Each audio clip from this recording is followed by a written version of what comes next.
Só um minuto.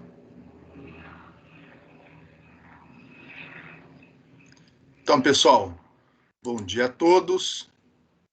Hoje devemos encerrar esse sexto conjunto de transparências, onde nós estamos resolvendo problemas através da separação de variáveis em coordenadas esféricas. Então, na aula de hoje, nós vamos nos dedicar a resolver problemas onde temos um anel de corrente irradiando ou no espaço livre, como é o caso aqui desse primeiro exercício, ou na presença de obstáculos, desde que esses obstáculos permitam, a gente resolver esse problema utilizando separação de variáveis. Então, os dois obstáculos que vamos apresentar aqui vão ser um cone, ou seja, a radiação desse anel de corrente na presença de um cone, e depois na presença de uma esfera. Aí, para ficar diferente do Harrington, ao invés de colocar o loop, o anel de corrente fora da esfera, eu vou colocar dentro, como se fosse uma cavidade. Mas a solução do problema, matematicamente, segue os mesmos passos.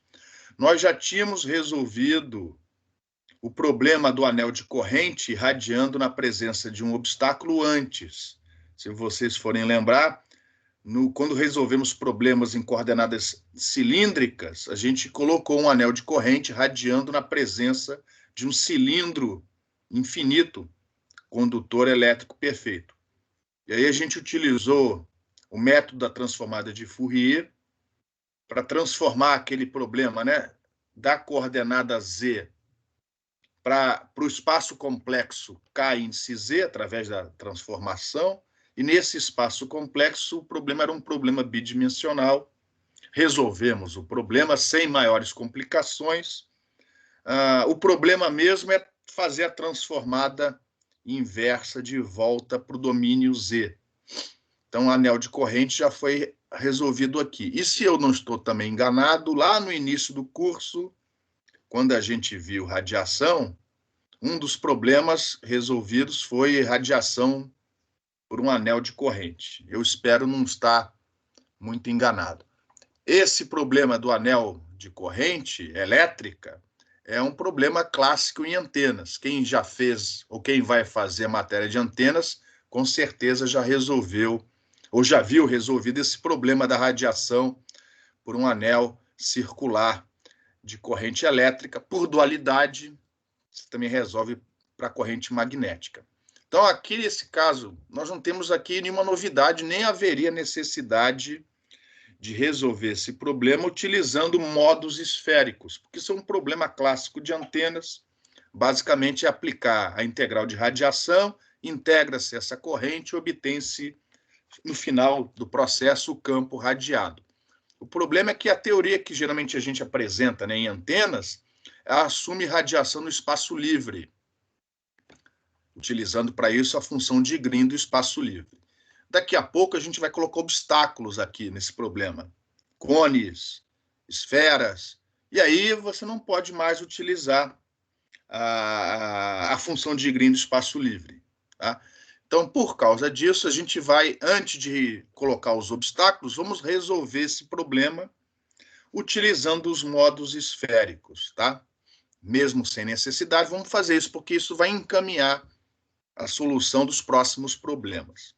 Então, o que nós temos aqui é um anel de corrente flutuando, radiando num espaço sem nenhum objeto em volta. E, para facilitar, eu vou assumir que essa corrente é uniforme, uma corrente elétrica uniforme. Ou seja, aquele fasor I0, deixa eu pegar aqui o cursor melhor. Opa, não é isso aqui não, a ponteiro. Esse fasor I0 que aparece aqui, ele é constante, ou seja, a amplitude e a fase dessa distribuição de corrente é constante. A orientação não é constante. A direção φ varia conforme o ponto onde você está analisando aquela corrente, mas o I0 é constante. Pelo fato do I0 ser constante e por causa da simetria circular desse problema, esse vai ser um problema onde o nosso potencial não vai variar com ângulo φ. O μ igual a m inteiro vai ser igual a zero, nulo. Se por acaso essa corrente variar com ângulo φ, você vai ter um somatório a mais. Além dos somatórios em cima dos graus das funções de Legendre, você vai ter um outro somatório em cima do m, né? Porque, já que, havendo variação com φ, ela vai ser periódica. Então, o μ vai ser inteiro igual a m.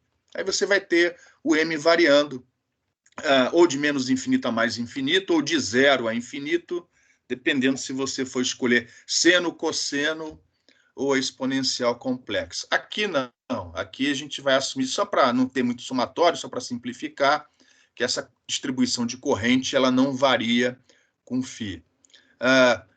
Podíamos resolver esse problema, como eu já falei, utilizando a integral de radiação, a função de Green do espaço livre, mas a gente vai preferir resolver isso aqui em modos esféricos. Então, para isso, eu vou ter que, por causa dessa corrente, vai haver descontinuidade nas componentes tangenciais do campo magnético.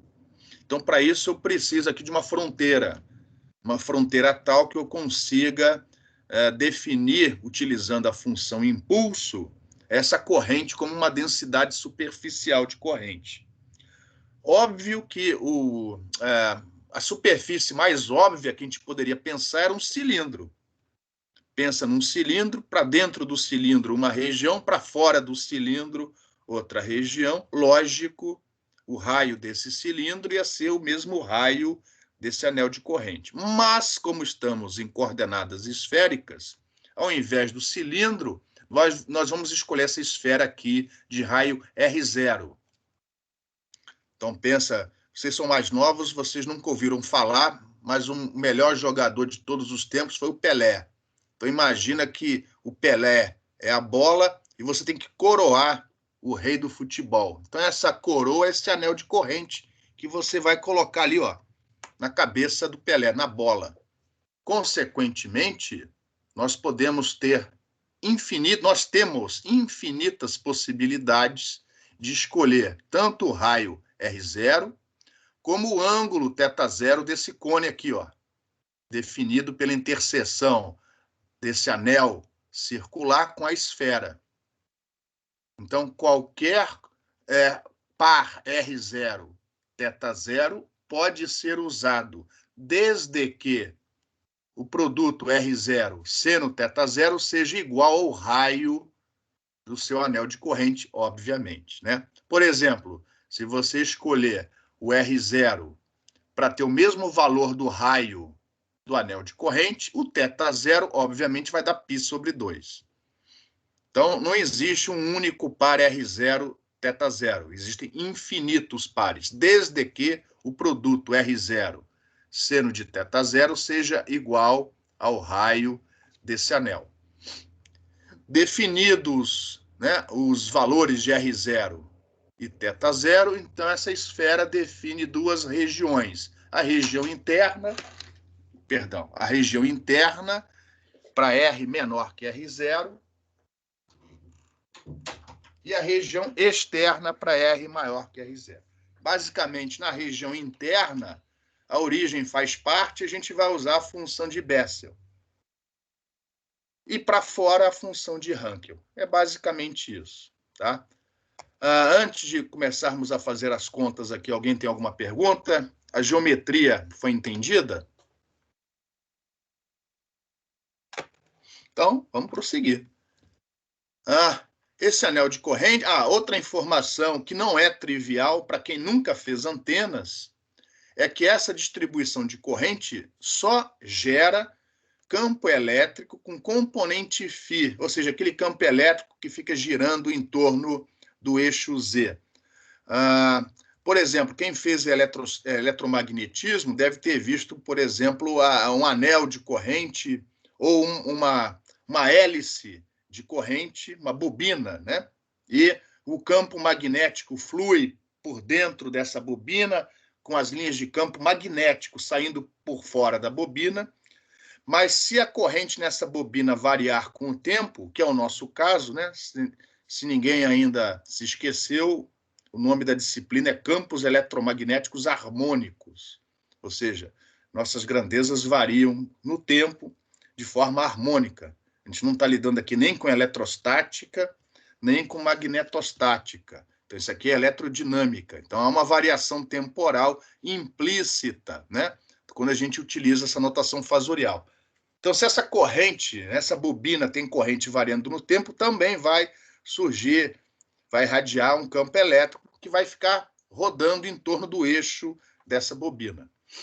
Então, uma informação que não é trivial para quem nunca viu eletromagnetismo na vida é que essa linha de corrente elétrica aqui só gera campo elétrico com componente na direção φ. Se fosse uma corrente magnética, seria dual, ou seja, só geraria campo magnético na direção φ. Consequentemente, esta corrente não gera campo elétrico com componente R. Consequentemente, a solução é TE em relação a R. E se você perceber isso logo de cara, reduz, né, o esforço analítico pela metade. Então, essa é uma informação útil antes de resolvermos o problema. Consequentemente, o que nós vamos obter é aquela função FTE, a componente R do potencial vetor elétrico. E como já foi explicado, nós vamos assumir que essa corrente, a distribuição fasorial dela, não varia com o ângulo φ, consequentemente, M é igual a zero, e nessa expressão não aparece nenhum cosseno ou seno ou exponencial complexa com argumento mφ. Em relação à função associada de Legendre, repare que tanto o ângulo θ igual a zero como o ângulo θ igual a π fazem parte do domínio. Então, além da gente ter que usar a função de Legendre de primeiro tipo, a da letra P, o grau é inteiro. Então, o Ni é inteiro igual a N. E, consequentemente, N também será a ordem das funções de Bessel correspondentes. Esse N a gente vai variar de zero a infinito. Em relação às funções de Bessel, né, em relação à variação com a coordenada R, para dentro da esfera, para R menor que R0, vamos escolher Bessel. E para fora, a gente espera a radiação de dentro para fora, a gente vai usar Hankel, segunda espécie. E como aqui estamos lidando, né, com a componente R do potencial vetor, ou seja, não é a solução da equação de Helmholtz, usamos aqui as Bessel, as funções de Bessel, com a notação do Shelkunov.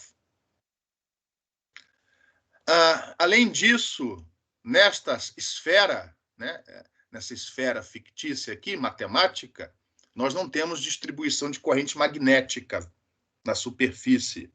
Consequentemente, o campo elétrico, a componente tangencial do campo elétrico, que por acaso é a nossa componente φ, ela é contínua. Se você olhar as expressões, na componente φ do campo elétrico, para a solução TE, não aparece nenhuma derivada em relação a R.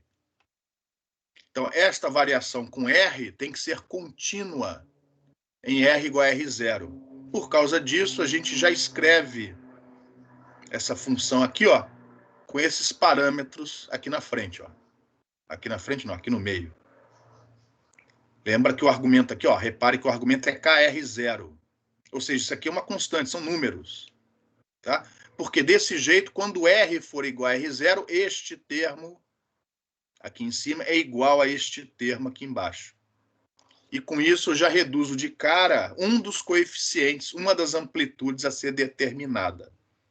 Então, a última amplitude a ser determinada é esse Azinho aqui, ó, a N, que obviamente vai ser imposto naquela condição de contorno onde as componentes tangenciais do campo magnético são descontínuas pela presença dessa densidade supostamente, né, superficial de corrente elétrica.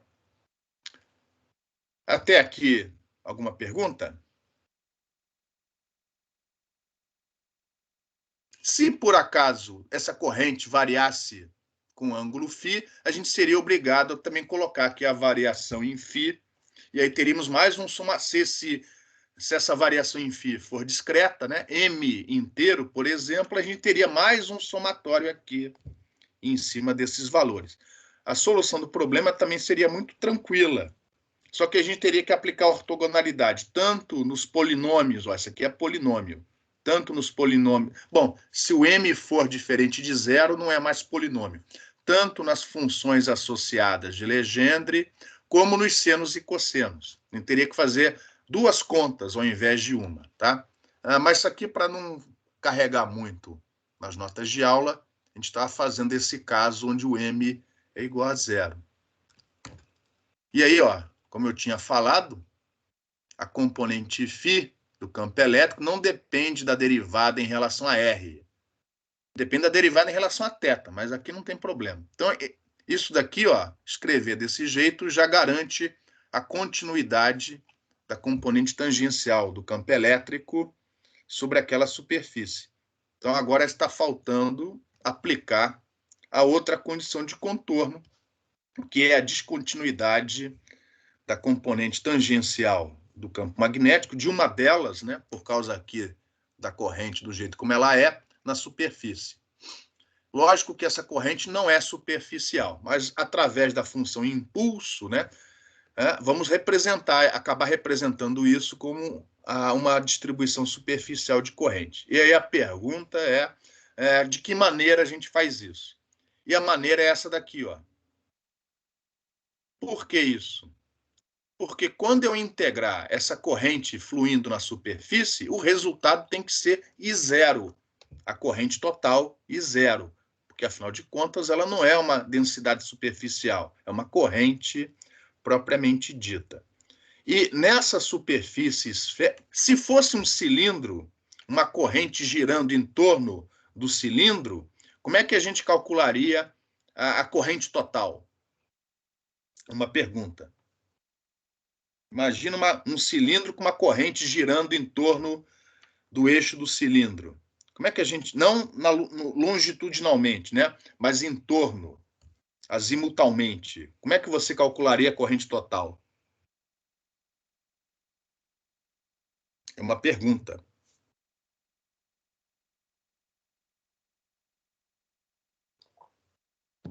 Alô? Tem alguém aí? Integra ao longo do eixo φ? Eixo φ. Que é o que vai estar, não do eixo, né, mas da coordenada φ. Mas vou mudar a pergunta. Vou mudar. Não, não é bem assim, não. Vou mudar a pergunta.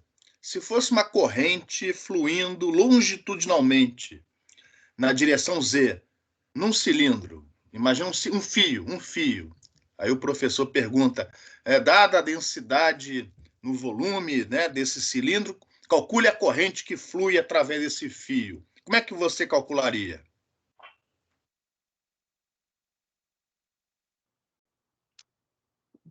Integra no volume, né?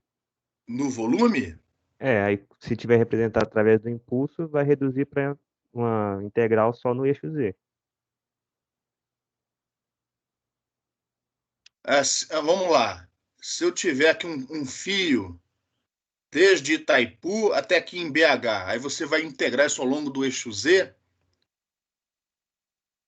aí a corrente, quanto mais você anda, maior fica a corrente?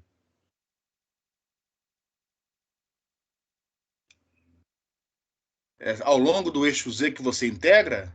Não, não é. É noutra região. Não é ao longo do eixo Z. É sobre a seção reta daquele fio, não?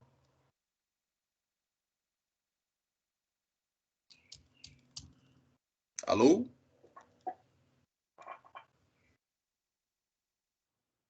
Sim, estou confundindo. Beleza. Então você vai integrar sobre a seção reta do fio.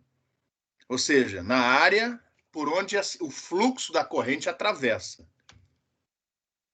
Então, a gente tem que escolher a integral em relação a uma área aqui no caso, uma linha, já que a corrente ela não flui, ela não é volumétrica, ela é superficial. Então, ao invés de integrarmos o fluxo através de uma área, a gente integra numa linha. E essa linha de integração, ela tem que ser perpendicular ao fluxo. Ou melhor, o fluxo tem que ser perpendicular a essa linha. Se fosse um cilindro com corrente fluindo longitudinalmente, e esse cilindro fosse um condutor elétrico perfeito, só haveria corrente na superfície. E aí a integral de linha seria o próprio perímetro da seção reta. Se por acaso a corrente estivesse rodando, girando, né, em torno do cilindro, a gente ia ter que escolher uma linha ao longo do eixo Z, paralela ao eixo Z. Neste nosso caso, esta corrente flui, ó, em volta da esfera. Imagina aqui como se fosse o globo terrestre e aqui você tivesse os hemisférios, as linhas de longitude, latitude, eita, hoje está bravo, as latitudes, né? O Equador aqui no meio, e aí você, como é que você integraria? Você escolheria este contorno aqui, ó, este arco que vem desde o eixo Z positivo, ó, até o eixo Z negativo. Então, esta linha tracejada é que é a linha onde você vai integrar essa densidade superficial de corrente para obter a corrente total que flui, né, em torno do eixo Z com essa distribuição esférica. Você só pode escolher metade, né? Porque a corrente atravessa esse lado num sentido e do outro lado volta no sentido oposto. Se você integrar sobre todo o círculo, vai dar zero. Pô. Então você só vai integrar de zero até π. E isso daí, ó, a linha é um arco. Consequentemente, o infinitésimo de arco não é dθ. É R0 dθ. R0 vezes dθ. Como se fosse ρ dφ em coordenadas polares. Então, como o infinitésimo de arco é R0 dθ, e como a integral no final, neste caso aqui, no nosso caso, tem que dar I0, o impulso, né, que determina que só temos corrente para o ângulo θ igual a θ0, ó, esse ângulo aqui, tem que vir dividido por R0, e quando você enfiar dentro da integral para calcular a corrente total, o R0 que aparece aqui no denominador, ó, vai cortar com o R0 que aparece no infinitésimo do arco, e no final o resultado da integral vai dar I0. Então, fisicamente, né, essa é a explicação por estarmos usando, ó, esta função impulso, definida em θ igual a θ0, dividida por R0. Existe explicação muito mais elegante matemática para isso, que não vai estar sendo dada aqui. Tá? Vocês encontram essa explicação no livro do Afken. Pelo menos na terceira edição do livro, vocês encontram essas explicações. Nós não vamos entrar nessa seara. Eu tentei aqui, da melhor maneira possível, justificar, usando conceitos, né, que vocês já viram antes sobre cálculo de corrente, para justificar essa divisão aqui, ó, por R0. E essa distribuição na direção φ é que vai representar a nossa densidade de corrente elétrica na superfície dessa esfera. Em relação a isso daqui, alguma pergunta?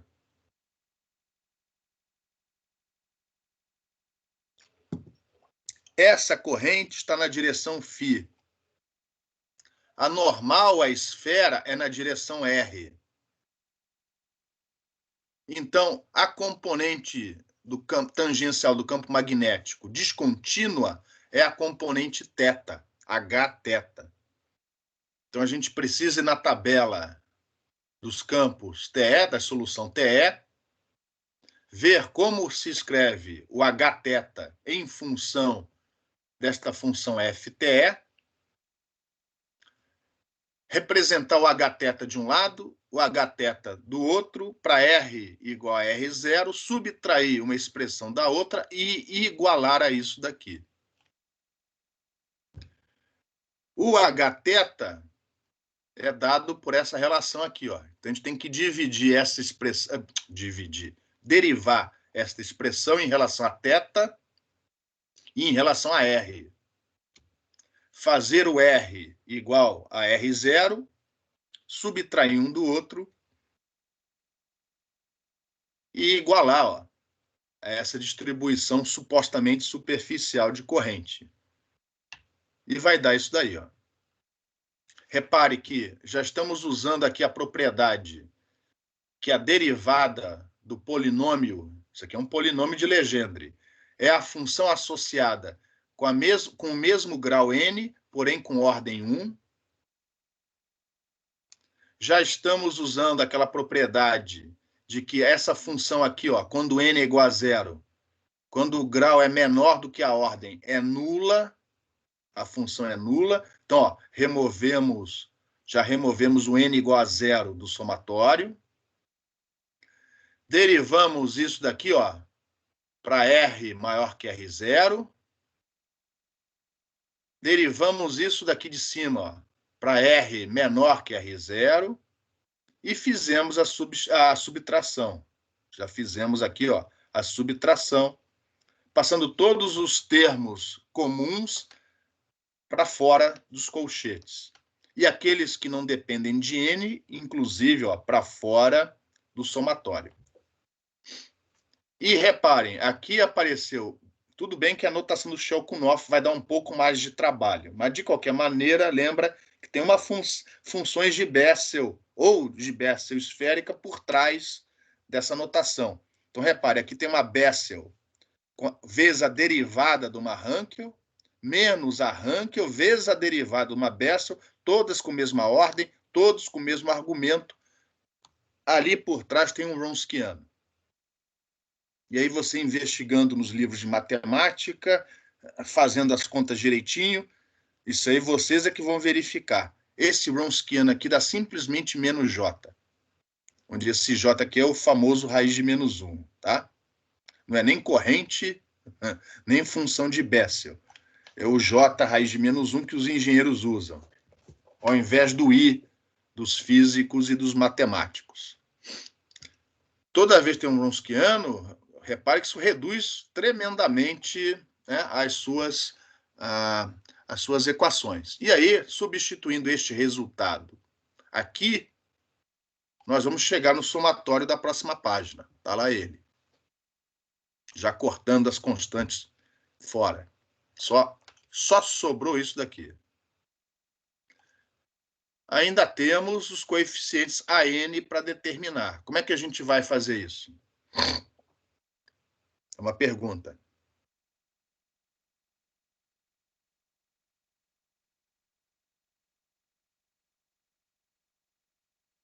Como é que achamos esses coeficientes AN, desse somatório, dessa série?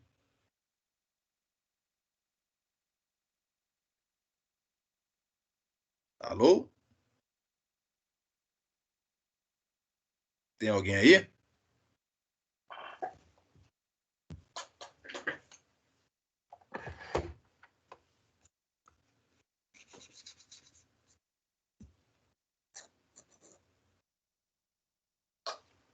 Como é que a gente resolve? Como é que a gente vai achar?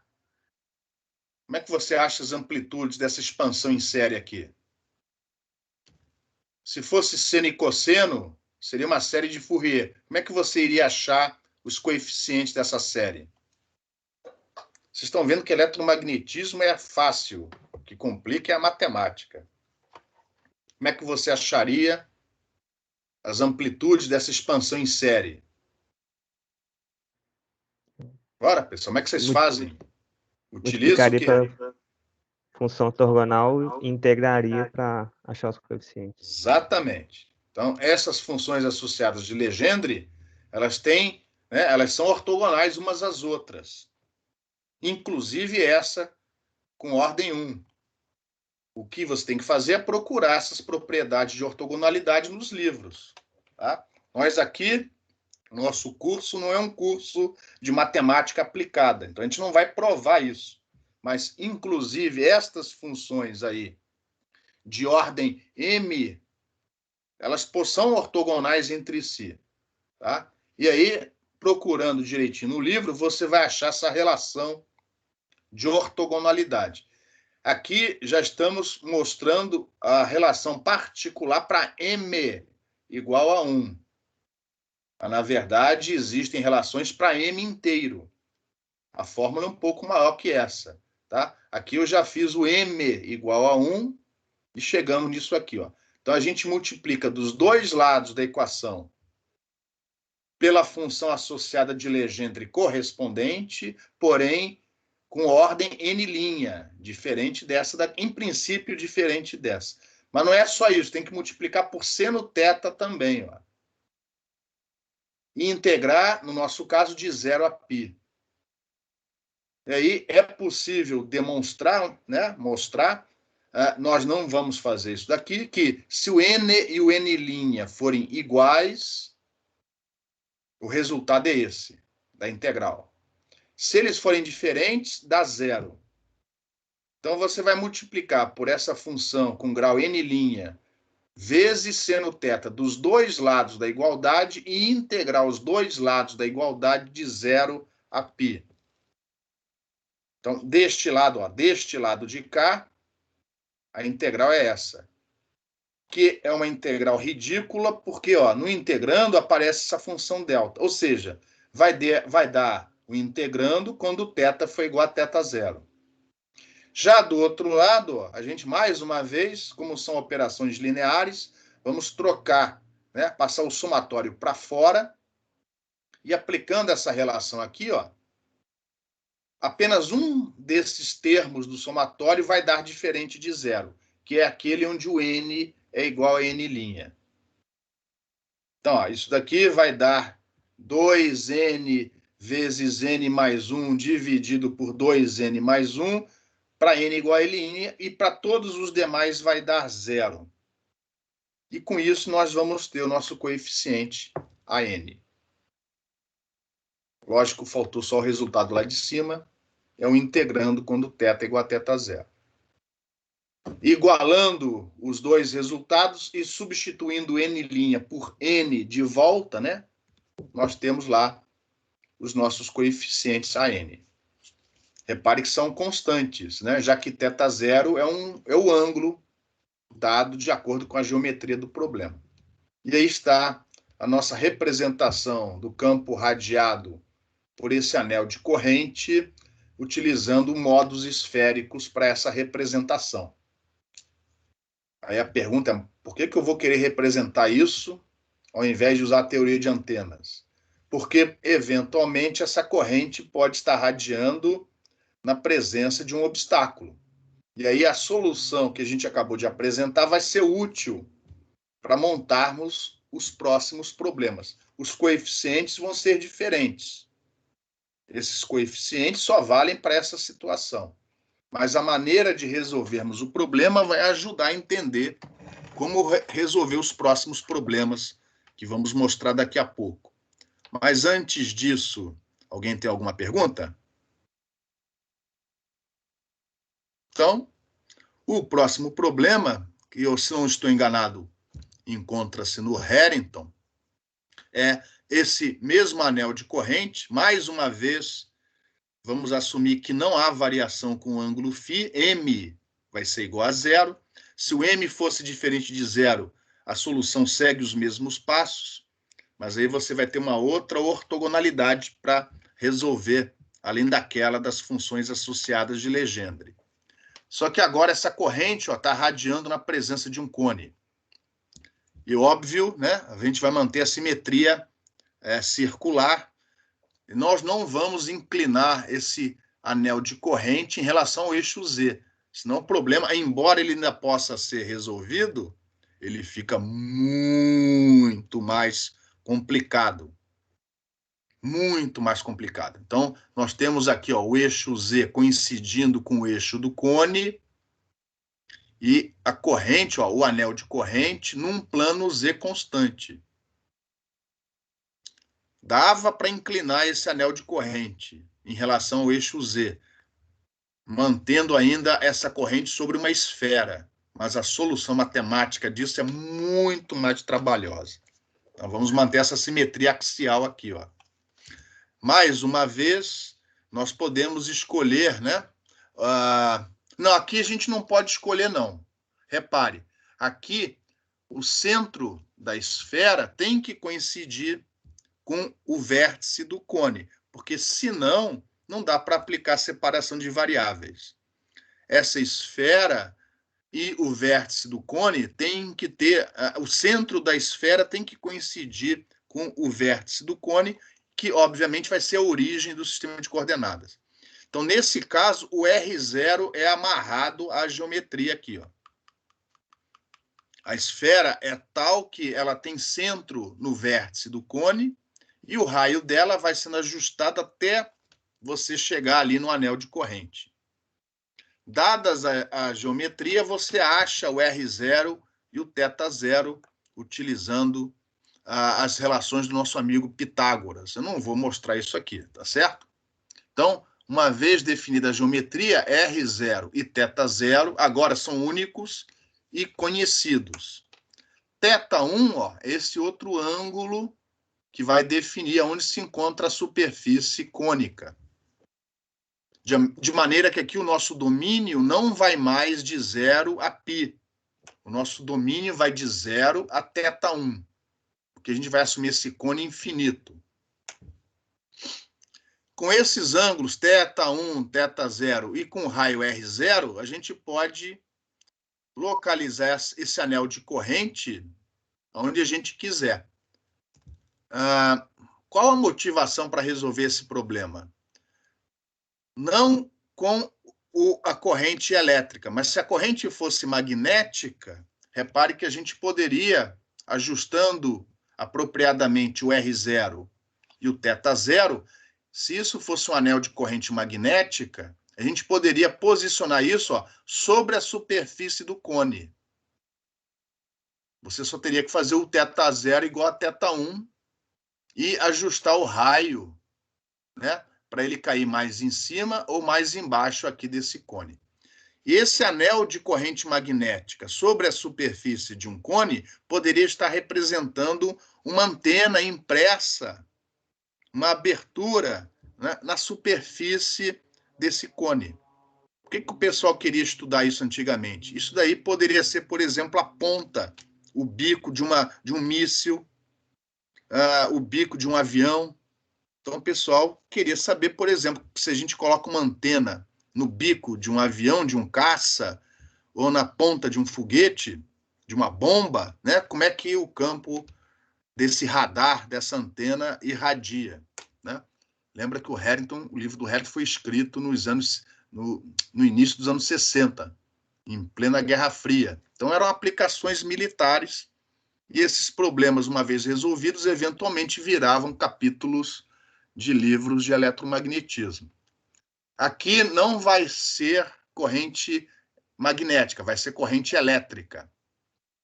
E aí eu vou fazer uma pergunta para vocês. A gente não resolveu o problema, tá? Vamos resolver o problema daqui a pouco.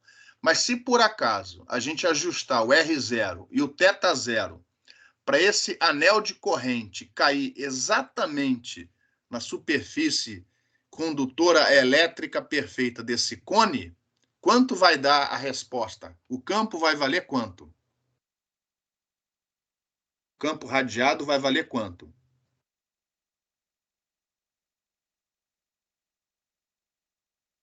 É uma pergunta. Sabe que eu faço essas perguntas? Quando elas não são respondidas, é um belo problema para a prova. Semana que vem tem prova. Se a gente fizer esse anel de corrente elétrica coincidir aqui em cima da superfície desse cone, o campo radiado vai dar quanto?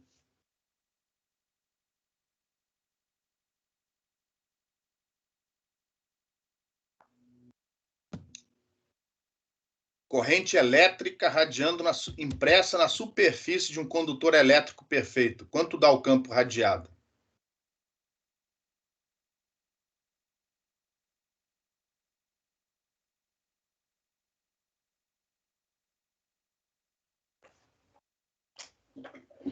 Alô? Tem alguém aí?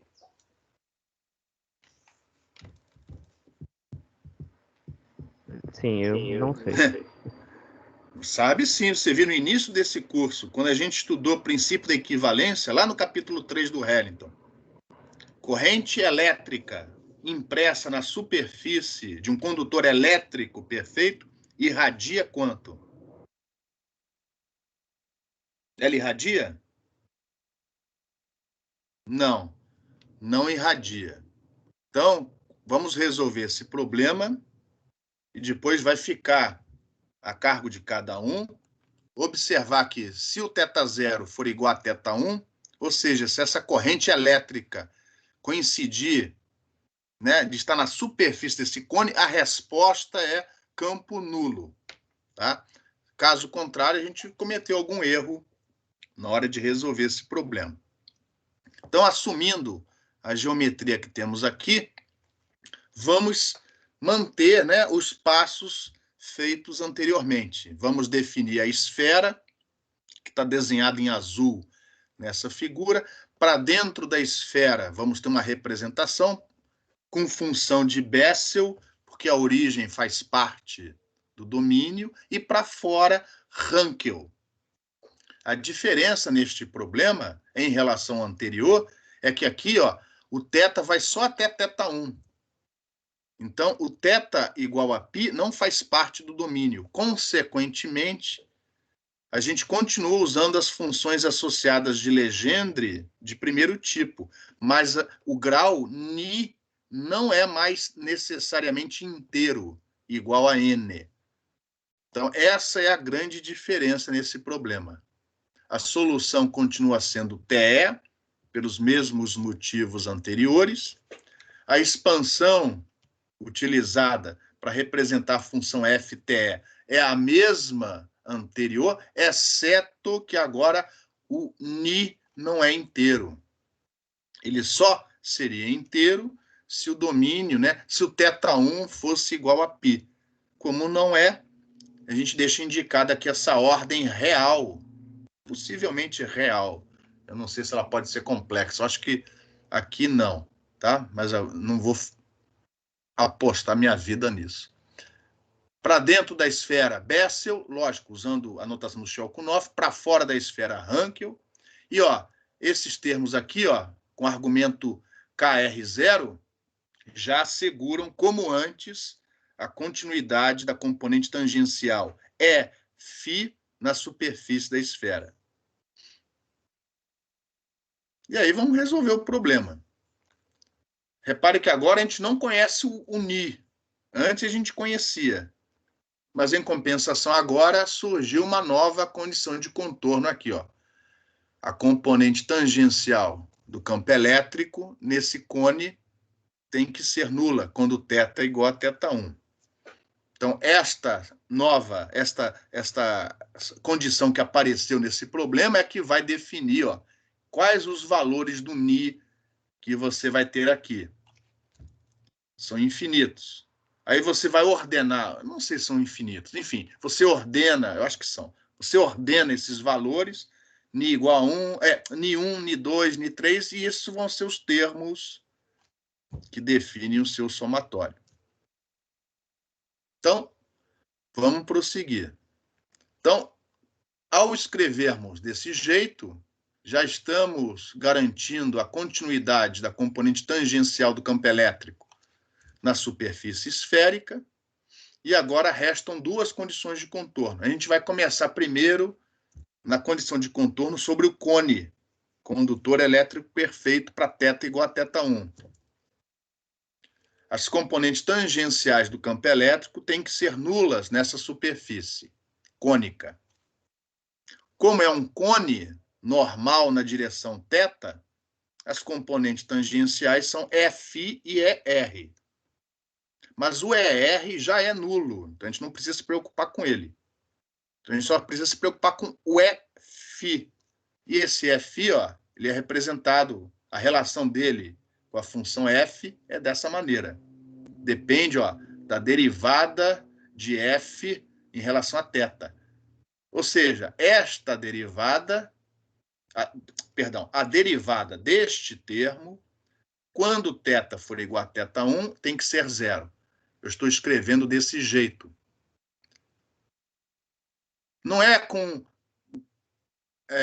ordem 1, não. Aquele de ordem 1 só vale para o polinômio, quando o ni é inteiro. Como aqui o ni não é inteiro, então isso aqui não é P de grau ni e ordem 1. Então eu deixo indicada a derivada desse jeito. E quando θ for igual a θ1, isso tem que ser zero. É esta equação que vai determinar os diversos valores de ni que vão controlar aqui o seu somatório. Você vai ordenar esses valores de ni, ni1, ni2, ni3, e esses são os nis que você vai usar nessa expansão em série. Ou seja, para nós é um problema resolvido. Se você tiver que implementar isso, aí o problema só está começando. Você vai ter que montar uma rotina, usar uma rotina, para achar os valores desses graus que fazem com que esta equação seja satisfeita. Se você olhar no MATLAB, essas funções de Legendre, elas vêm, a ordem, o grau e o cosseno de θ, os três são argumentos. Então, você vai fazer um deles zero, o outro com o valor com θ igual a θ1, e o terceiro, que é o ni, é a sua variável. Aí você vai pôr essa equação dentro lá de uma rotina para achar os zeros, né? E aí você vai achar numericamente os infinitos valores de ni para resolver esse problema. A partir de agora, os valores de ni estão definidos, são aqueles que fazem com que isso seja igual a zero. Vamos prosseguir resolvendo o problema. Está faltando agora determinar essas amplitudes A. E aí, a segunda condição de contorno é a descontinuidade, novamente, da componente θ sobre aquela densidade superficial de corrente. Então, isso daqui, ó, é reescrito desta maneira, ou melhor, é escrito desta maneira pelos mesmos motivos citados anteriormente. E o θ, o Hθ, continua tendo essa relação. Então, a gente vai derivar essa expressão em relação a θ, em relação a R, de um lado e do outro, fazer o R igual a R0, subtrair uma da outra e igualar a isso daqui, ó. E quando fizermos isso, seguindo os mesmos passos, vai aparecer de novo o Wronskiano, seguindo os mesmos passos, a expressão é reduzida para isso daqui. Ou seja, é a mesma expressão anterior, se eu não estiver enganado, se não tiver falado bobagem, apenas que o ni não é inteiro. O ni, ó, ele é dado, os valores do ni são dados resolvendo essa equação transcendental aqui, ó. Porém, você continua tendo uma ortogonalidade nessas funções aqui, ó, nessas derivadas, mesmo o ni não sendo inteiro. O problema ficou mais complicado, mas ainda dá para resolver aplicando a ortogonalidade entre as derivadas das funções associadas de Legendre. Então, eu estou repetindo a última equação aqui. E a relação de ortogonalidade para resolver esse problema é esta daqui, ó, envolvendo as derivadas das funções associadas de Legendre, uma com grau ni, a outra com um grau diferente, ni'. Mas não pode ser qualquer ni'. Tem que ser um daqueles nis que a gente resolveu na condição 1 do slide anterior. Você vai multiplicar pela derivada da função com grau ni', não esquece aqui o seno θ, só que a integral agora não vai de 0 a π, vai de 0 a θ1. Por incrível que pareça, isso só é diferente de zero se o ni for igual ao ni', ou seja, se o ni' for igual ao ni. Caso contrário, se eles forem diferentes, isso dá zero. O resultado dessa integral para ni igual a ni' é esse trambolho todo aqui, ó. Não vamos provar isso, tá? E esses nis e nilinhas não podem ser quaisquer. Tem que ser aqueles que satisfazem aquela relação. Então, se isso for verdade, isto é verdade. E aí, de todos aqueles termos do somatório, fica apenas um. E o coeficiente é obtido com facilidade, porque a outra integral do outro lado é simplesmente o valor do integrando quando θ foi igual a θ0. Então, já escrevi tudo desse jeito, para acelerar o processo. E está aqui a resposta desse problema. Ficou difícil? Ficou, mas deve ter ajudado muita gente a projetar antena para bico de míssil, para bico de caça supersônico. Não com a corrente elétrica, né? Mas com a corrente magnética. E aí, como desafio, né, para as férias, vocês vão ficar entediados nessas férias, provem que quando o θ0 foi igual a θ1, que isso aqui vai dar zero. Ou seja, quando essa corrente estiver radiando exatamente sobre o cone, como é uma corrente elétrica, o resultado é que o campo é nulo, ela não irradia. Mas eu vou deixar para vocês provarem isso. Alguma pergunta? Então, vamos prosseguir para o último exemplo deste curso, que é agora a mesma corrente, sem variação em φ, m igual a zero, só que agora irradiando na presença de uma esfera. Esse é um problema que também está resolvido no Harrington, ou no texto, ou como exercício. Tá? Aí, para fazer diferente do Harrington, ele põe essa corrente fora da esfera. Aqui eu vou fazer diferente, eu vou pôr dentro da esfera. Mas o procedimento é rigorosamente o mesmo. Tá? Nós agora temos esse problema. A nossa esfera fictícia de raio R0 está dentro da esfera da cavidade, né? No caso, é um problema de cavidade, dessa cavidade esférica de raio A. E, obviamente, se eu quiser resolver o problema usando separação de variáveis, não há nenhum motivo para não fazer desse jeito. As duas esferas têm que ser concêntricas, senão eu não consigo resolver isso usando separação de variáveis. Dado o raio da cavidade, dada o raio e a posição do anel de corrente, eu ajusto, eu determino, usando o nosso amigo Pitágoras, tanto o R0 como o θ0. Eu não vou fazer isso aqui, é ridículo, então vou deixar indicado que o R0 e o θ0 são conhecidos da mesma maneira como é conhecida o raio da esfera e essa corrente uniforme. E a pergunta, mais uma vez, é qual é o campo, no caso aqui, o campo no interior dessa esfera. Então, mais uma vez, vamos dividir o problema em duas regiões, para R menor que R0 e agora para R entre R0 e A. Lógico, R0 tem que ser menor do que A. Caso contrário, a corrente estaria fora dessa esfera. Aí não seria um problema de cavidade, seria um problema de radiação. Então, a gente vai escolher a nossa função f de TE rigorosamente de maneira parecida com as anteriores. Tá? Vai mudar, como sempre, como vamos representar aqui a variação com a coordenada R. Mas em relação ao φm igual a zero e em relação às funções associadas de Legendre, continua tudo igual. Em relação ao problema, ao exercício anterior, a diferença é que, como o θ igual a π voltou a fazer parte do nosso domínio, o ni voltou a ser inteiro igual a n. Então, uma complicação a menos em relação ao problema anterior. O n já está definido, inteiro, então a gente vai somar isso de zero a infinito.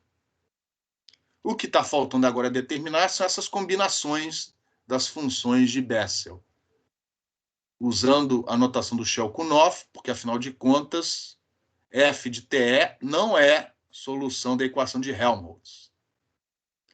Dentro, para R menor que R0, é como a origem faz parte do domínio, só Bessel.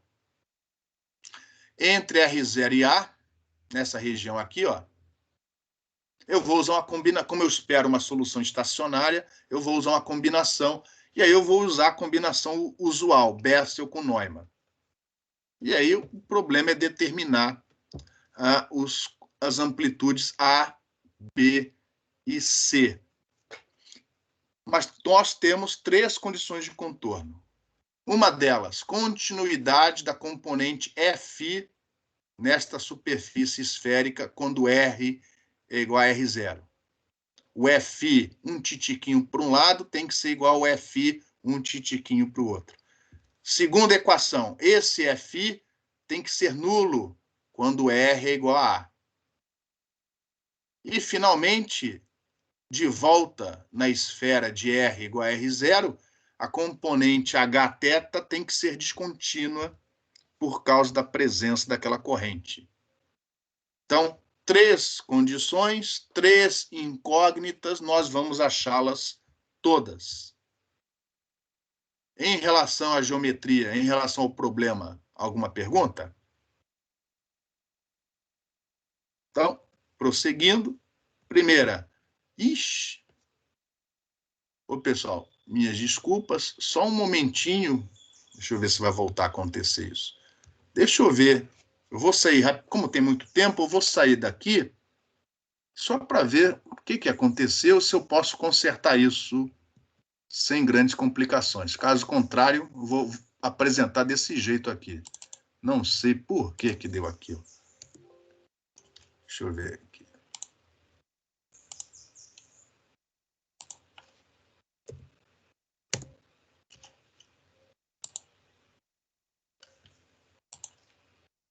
Vamos ver se agora funciona.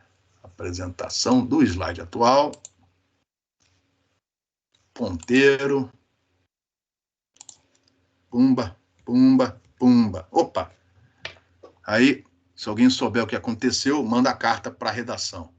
Então, primeira condição de contorno, eu comecei com lá fora, com R igual a A. Quer dizer, fora, vocês entenderam, né? Para R igual a A.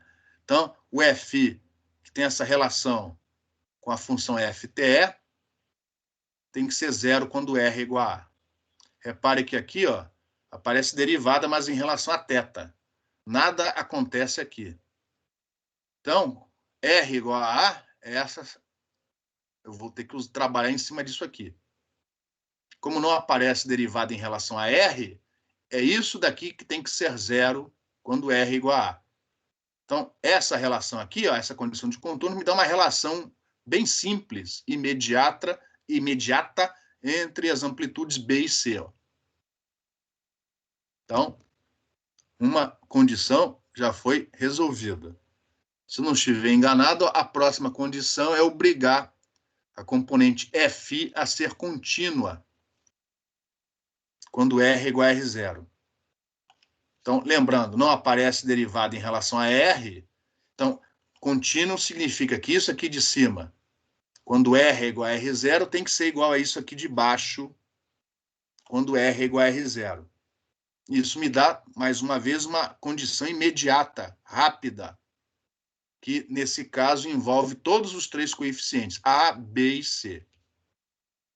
E aí eu não sei se eu tento, antes de prosseguir, eu acho que eu faço isso, antes de ir para a terceira condição de contorno, eu tento brincar com essas duas para ver se eu já consigo eliminar um desses coeficientes e tentar simplificar as expressões que vêm pela frente. Então, é exatamente isso que eu fiz. Operando as equações 1 e 2, a gente consegue chegar nessas relações. Uma relação que me dá o A em função do coeficiente C. E também uma relação que me dá o coeficiente B em função do coeficiente C. A primeira igualdade me dá o A em função do C, a segunda igualdade me dá o B em função do C. De maneira que, eu não sei se foi isso que eu fiz, a gente já poderia substituir o A e o B aqui em cima e deixar tudo em função do coeficiente C para ser determinado na última condição de contorno. Se aparecer um Wronskiano no meio do caminho, isso simplifica bastante as coisas. Caso contrário, você vai ficar com uma equação enorme para resolver. Então, obviamente, não foi isso que eu fiz. Eu já parti direto para a terceira condição, que é a descontinuidade da componente θ, quando R é igual a zero, por causa daquela corrente. E, mais uma vez, a gente representa ela como uma distribuição superficial, utilizando essa distribuição aqui, ó, como já foi explicado no início da aula.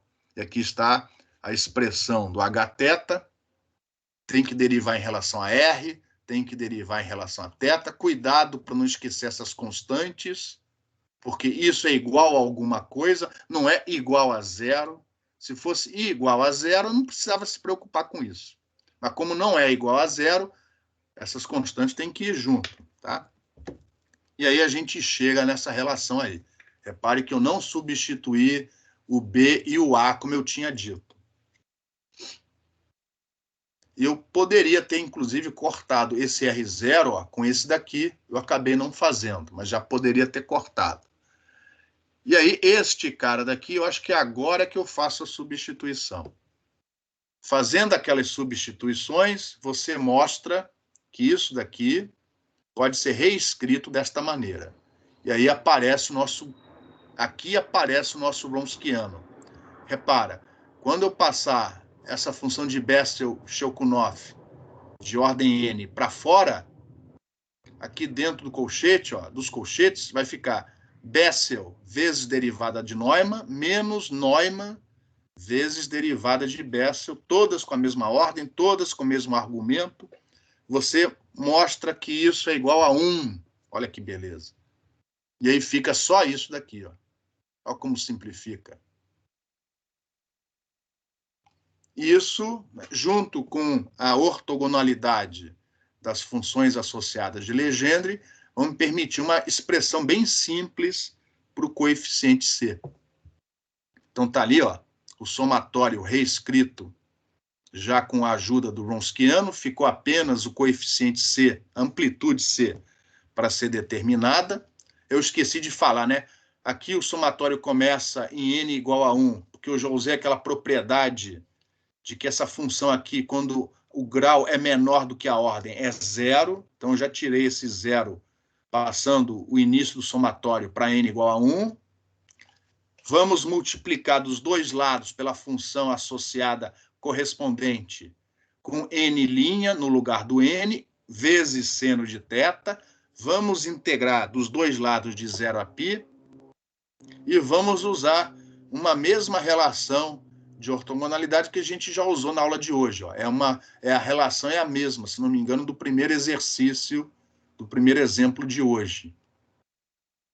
E aí, a gente, com facilidade, resolve, né, e acha a expressão para o coeficiente C.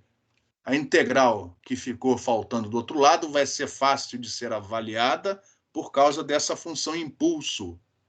Vai ser o próprio argumento quando θ é igual a θ0, e com isso a gente acha a expressão do C. E substituindo nas equações apresentadas 2 slides antes, né, no slide 57, a gente chega nas expressões do A e do B, em função do C. Né? Aqui, ó, não dá para aplicar Wronskiano, porque os argumentos são diferentes. Ó. Eu não sei se isso aqui não dá para simplificar isso, não. Que eu saiba. Então, tem que ficar desse jeito mesmo. E com isso, você tem o campo...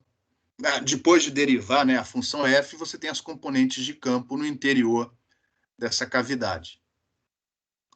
Em relação a este último problema do curso, antes da prova, né? Alguma pergunta? Então, pessoal, já com as perguntas, Boa sorte para todos vocês. Boas férias. Vou aqui encerrar a gravação antes disso. Só um momentinho. Opa, que beleza, hein? Fernando.